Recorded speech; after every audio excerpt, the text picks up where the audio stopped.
Close your eyes for a moment and imagine the picture of America that the world has been sold for decades. The land of opportunity, the place where hard work could turn into success, where freedom was guaranteed, and where anyone, from a farmer's child to an immigrant, could one day become a billionaire. This was the story of the American dream. But when you look at the reality today, that dream looks like a fading photograph, something old and cracked, no longer representing the truth. Today, America is struggling with deep political divisions, a never-ending cycle of mass shootings, poverty levels that don't match the wealth of the nation, and billionaires who seem to live on a different planet altogether. This raises a painful but important question. Is America slowly becoming a failed state?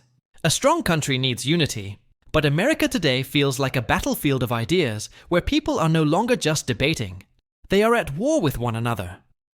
On one side, you have Republicans, on the other side Democrats, and in between, ordinary people who are exhausted by constant fighting.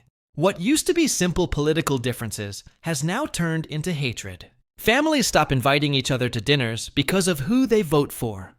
Friendships break apart over political opinions. Even schools and workplaces are divided along political lines.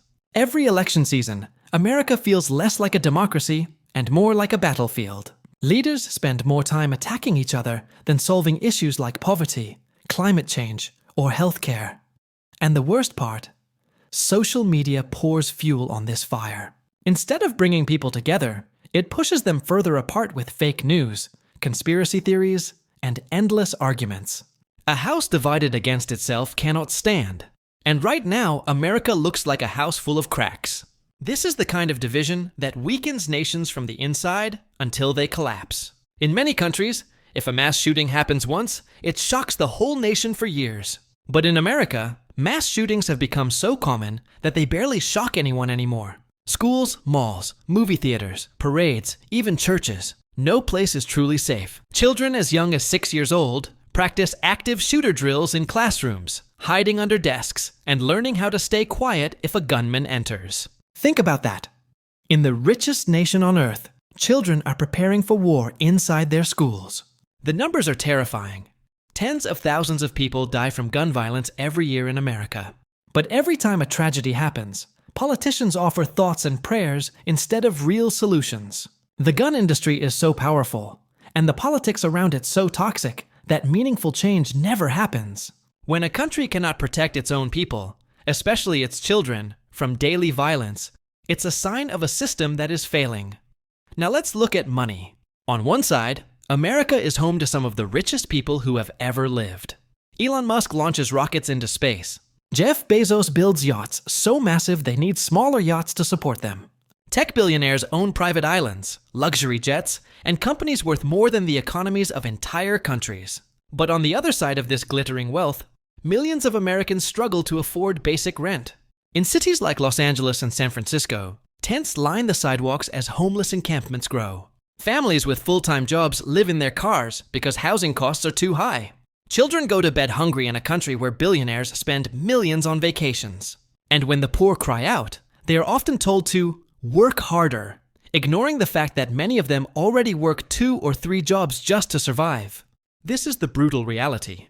America has money, but it's concentrated in the hands of a few. While billionaires pay less tax compared to ordinary workers, the average citizen is trapped in a cycle of rent, bills, and debt.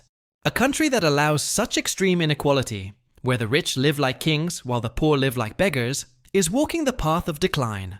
When people around the world think of America, they imagine advanced hospitals, world-class doctors, and modern technology. And yes, America has some of the best hospitals in the world, but only if you can afford them. For the average person, healthcare in America is a nightmare. A single hospital visit can cost thousands of dollars. If you break a bone, the bill can run into the tens of thousands.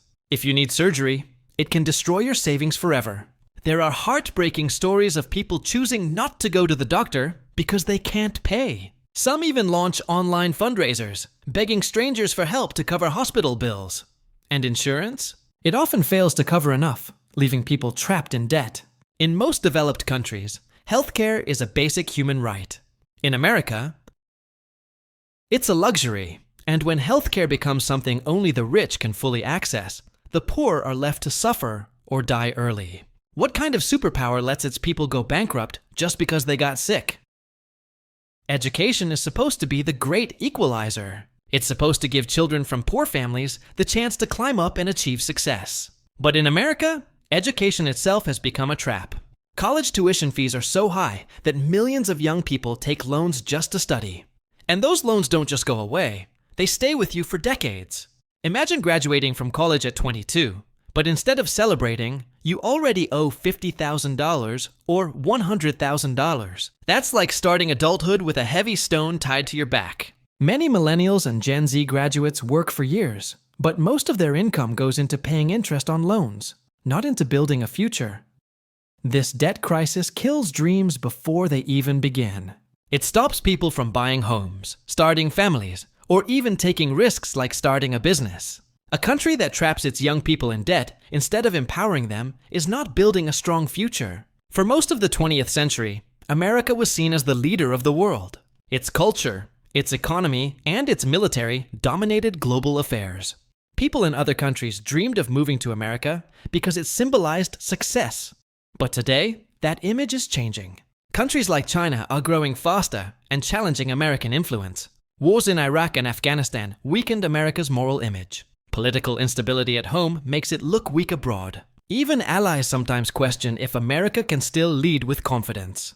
When your own house is on fire, how can you tell others how to live? This is the question many countries are now asking about America. So, is America becoming a failed state? The signs are troubling. A nation so divided by politics that neighbors hate each other. A land where shootings are normal and children live in fear. An economy where billionaires fly to space while millions can't afford rent. Healthcare and education systems that trap people instead of freeing them. A global image that is slowly fading. The truth is, failed states don't collapse overnight. They fall slowly, piece by piece, while their leaders look away and their people lose faith. America still has immense power, talent, and wealth. But unless it changes direction, the cracks will grow bigger, until one day the system can no longer hold together. The land of the free is at a crossroads. The question is, will America rebuild itself into the dream it once promised, or will it continue down the path of division, inequality, and decline, until it becomes just another example of a great empire that collapsed under its own weight?